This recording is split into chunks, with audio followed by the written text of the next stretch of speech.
भारत माता की वंदे, श्री रामचंद्र की जय श्री हनुमान. खरं तर कृष्णा, तुझा आज सिरसाळ्यामध्ये जवळजवळ सगळ्यांनी स्वागत केलं. तर ते फक्त स्वागत होतं का? तर ते स्वागत नव्हतं. तर ते एक प्रकारे तुम्ही सगळ्यांनी कृष्णाला सुरक्षा कवच घातलेला आहे आणि त्याने आज तुमच्या सगळ्यांच्या आशीर्वादाने सुरक्षा कवच परिधान केलेला आहे. आणि याचाच अर्थ असा आहे की माझी भारत माता कृष्णाच्या माध्यमातून ही अविरत सुरक्षित राहणार आहे, कारण माझा कृष्ण सुरक्षित राहणार आहे.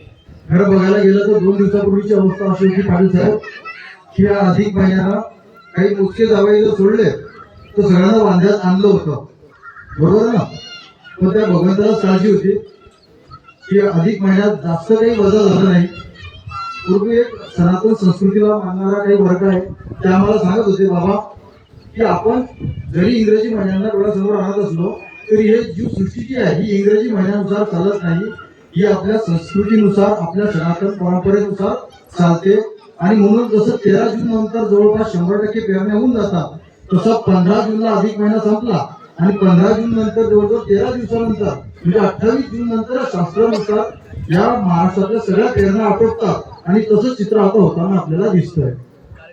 खरं बघायला गेलं तर आजचा खरंच एक सुवर्ण दिवस आहे आणि देदीप्यमान दिवस आहे की भगवान श्रीराम चंद्र यांचे निश्चिम भक्त हनुमंतरायाची ही पावनभूमी सिरसाळा आणि या पावनभूमीमध्ये सगळ्यांच्या साक्षीने आणि सगळ्यांच्या आशीर्वादाने अग्निवीर ह्या योजनेच्या माध्यमातून आपला कृष्णा भारत मातेची सेवा करण्यासाठी आज मार्गस्थ होत आहे. तर त्याच्या देदीप्यमान सोहळ्यासाठी विराजमान असलेले आदरणीय बोरसे सरपंच साहेब, आदरणीय पाटील साहेब, आपले पंचायत समिती सभापती माजी श्रीयुत प्रभाकर भाऊ पाटील, श्रीयुत रवी भाऊ, श्रीयुत प्रभाकर दादा व कृष्णाचे आई वडील व समस्त उपस्थित सिरसाळ्याचे बंधू. खरं जर बघायला गेलं तर काही जणांना प्रश्न पडला असेल की हा गडी आलेला आहे पण इथे छातीवर कमळ लावून का आलेला आहे? हा का भारतीय जनता पार्टीचा कार्यक्रम आहे का? निश्चितच भारतीय जनता पार्टीचा कार्यक्रम नाही आहे बाबा. परंतु अग्निवीर ही देदीप्यमान योजना, ज्या योजनेच्या माध्यमातून या सिरसाळ्याच्या माती जन्माला आलेलं हे तुमचं लेकरू आज कृष्णाच्या माध्यमातून भारत मातेची सेवा करणार आहे, सेवा करायला जाणार आहे.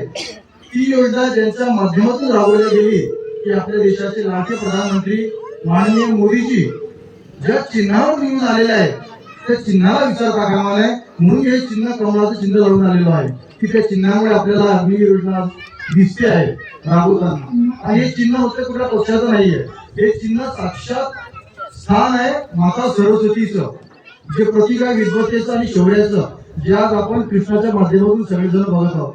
जेव्हा अग्निवीर योजना राबवली गेली प्रभाकर दादा, तेव्हा काहीतरी निरर्थक लोकांनी त्याच्यावर संशय घेतला की काय नाव ठेवलं अग्निवीर आणि काय पैसा देत आहे आणि किती वर्ष सेवा देणार आहे. तर त्यांना हे लक्षात नाही येणार की नावं ठेवणारे आज नामशेष होत चाललेले आहेत. अग्निवीर या शब्दामध्ये आधी सर्वस्व जडलेलं आहे. अग्निवीर म्हणजे एक ओजस्वी आणि तेजस्वी शूरवीर जो कृष्ण आज आपल्याला दिसतोय की अतिशय प्रतिकूल परिस्थितीमध्ये, जे रवी भाऊंनी आम्हाला सांगितलं की अतिशय प्रतिकूल परिस्थितीमध्ये आज या अग्निवीरच्या माध्यमातून देशाची सेवा आपला कृष्णा करतोय. या अग्निवीर शब्दामध्ये सर्वस्व जडलेलं आहे. आणि राहिला पैशाचा, तर मला सांगा मुकेश अंबानीच्या पोराला किंवा पिरामलच्या पोराला किंवा अनिल अंबानीच्या पोराला काही पद्मभूषण किंवा पद्मविभूषण किंवा भारतरत्न मिळालेला नाहीये. म्हणजे पैशाच्या जोरावर जर पुरस्कार मिळायचा असता तर आधी पुरस्कार त्या धनरांड्यांना मिळाला असता. निश्चितच ते चुकीचे नाहीये, त्यांच्यामुळे आपल्या देशाची अर्थव्यवस्था मजबूत होते आहे. परंतु 15 वर्षाच्या वैभव सूर्यवंशीला पुरस्कार मिळाला, अनेक तरुणांना पुरस्कार मिळाला. तसाच पुरस्कार आज समस्त सिरसाळावासियांना अभिमान वाटतो की आमच्या कृष्णा अशोकवीर गोसावी यांना मिळालेला आहे अग्निवीराच्या माध्यमातून. हा साक्षात एक पुरस्कार आहे की त्याच्यासाठी किती करोड पैसे खर्च केले तरी तो पुरस्कार प्राप्त होत नाही. भारतरत्न असावा त्या गुणवत्तेचा हा अग्निवीराचा पुरस्कार आहे जो आपल्या कृष्णाला मिळालेला आहे. मग याच्यावर काही जणांनी प्रश्न उपस्थित केला की काही 60 वर्ष सेवा देणार आहे का, 50 वर्ष सेवा देणार आहेत का, 50 वर्ष त्यांना नोकरीमध्ये सामावून घेतलं जाणार आहे का? बघा, आईच्या खुशीमध्ये आजी 9 महिने लेकरू असतं, त्याला अस्तित्व प्राप्त होतं. मला सांगा आपला कृष्णा 4 वर्ष भारत मातेच्या खुशीमध्ये राहणार आहे, मग त्याला किती मोठं देदीप्यमानाचं अस्तित्व प्राप्त होणार आहे. त्यापेक्षा मोठं काही अस्तित्व आहे का? की 4 वर्षाच्या सेवेनंतर एक ओजस्वी तेजस्वी सोज्वळ असं रूप सिरसाळ्याला मिळणार आहे की नंतर तो स्वतःच्याच पायावर अशा पद्धतीने उभा राहील की जेणेकरून सिरसाळ्याचं नाव मला असं वाटतं संपूर्ण देशामध्ये तो देदीप्यमान करेल. आणि यातूनच हे लक्षात येतं की ह्या गोष्टी ह्या वयात होणं गरजेचे आहे. मला असं वाटतं की 17 वर्ष याला कालावधी आहे. 17 वर्षाची मर्यादा असते की किमान 17 वर्षाचा मुलगा ह्या दिशेने वळलं पाहिजे. बघा, विज्ञान असतं प्रत्येक गोष्टीसाठी मित्रांनो, आणि त्या विज्ञानाचा जर आपण अभ्यास केला तर आपल्याला लक्षात येईल की माननीय मोदीजींच्या नेतृत्वात ज्या काही योजना राबवल्या जात आहेत त्या योजना आपल्या देशवासियांना, देशातील प्रत्येक घटकाला कशा पद्धतीने अनुकूल आहे. 17वं वर्ष जे म्हणतात ना, खरोखर धोक्याचं वर्ष असतं. 17व्या वर्षी जर एखादा भंग गोष्टीच्या मार्गाने लागला तर ते घरी उद्ध्वस्त होतो आणि ते व्यक्ती उद्ध्वस्त होते. परंतु आपल्या देशाचा इतिहास आहे मावशी की छत्रपती शिवरायांना ह्या वयामध्ये असताना रयतेबद्दल प्रेम निर्माण झालं आणि म्हणून स्वराज्य निर्माण झालं. ह्या वयामध्ये पुण्यश्लोक अहिल्यादेवी होळकरांना रयतेवर प्रेम निर्माण झालं आणि म्हणून माहेश्वर निर्माण झालं. भुगे साहेबांसारखा एक प्रशासकीय अधिकारी या जळगाव जिल्ह्याचा कलेक्टर झाला.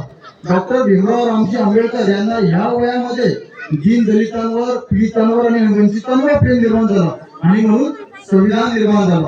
रवी भाऊ या वयामध्ये असताना पूजनीय डॉक्टर केशव बळीराम हेडगेवार यांना विविध प्रकारच्या जातींमुळे प्रेम निर्माण झालं आणि म्हणून आज आपण अखंड भारताच्या दिशेने वाटचाल करत आहोत. या वयामध्ये माननीय मोदीजींना प्रेम निर्माण झाल्या देशावर आणि म्हणून हा देश विश्वगुरु बनण्याच्या मार्गावर आहे की ज्या वयामध्ये माझ्या कृष्णाला देशावर प्रेम निर्माण झालं.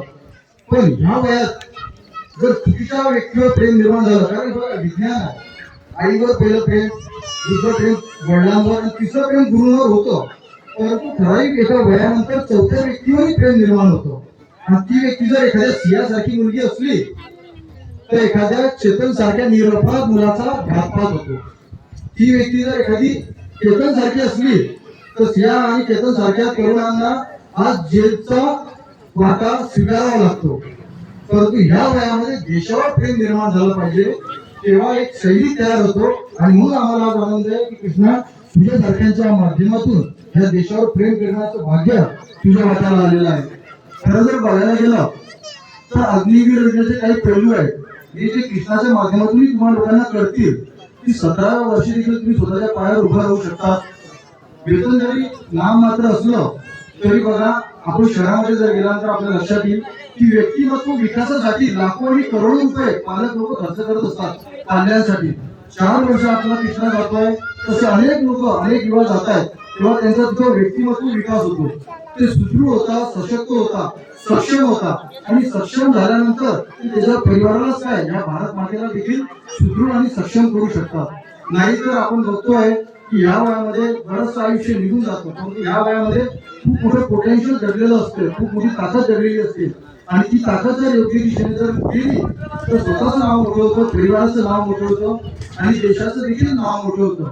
आणि म्हणून कृष्णा खरोखर आम्हाला अभिमान आहे की तुझ्या माध्यमातून 16 वर्षांचं नाव बरोबर तू मोठं करणार आहे. जेव्हा मला रवी भाऊचा सकाळी फोन आला तेव्हा त्यांच्या शब्दामध्ये असा आपलेपणा होता जसं की त्यांचंच लेकरू भारत मातेची सेवा करण्यासाठी मार्गस्थ होत आहे.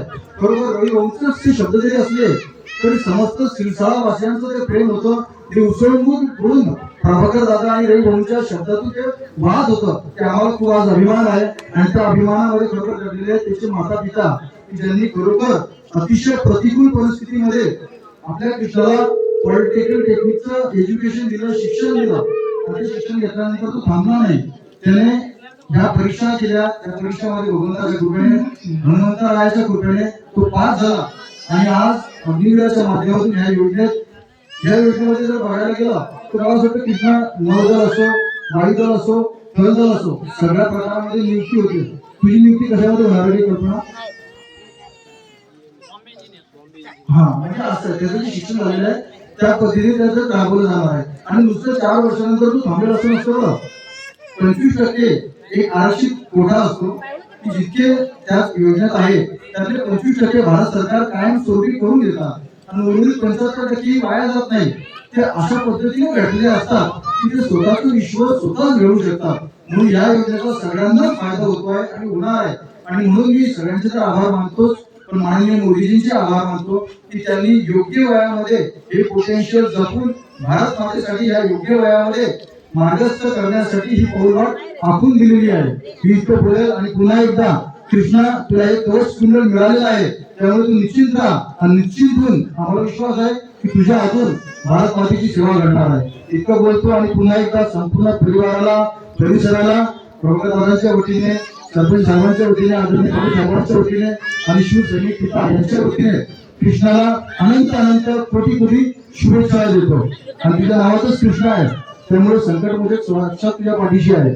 जय श्रीराम, जय वीर हनुमान. धन्यवाद.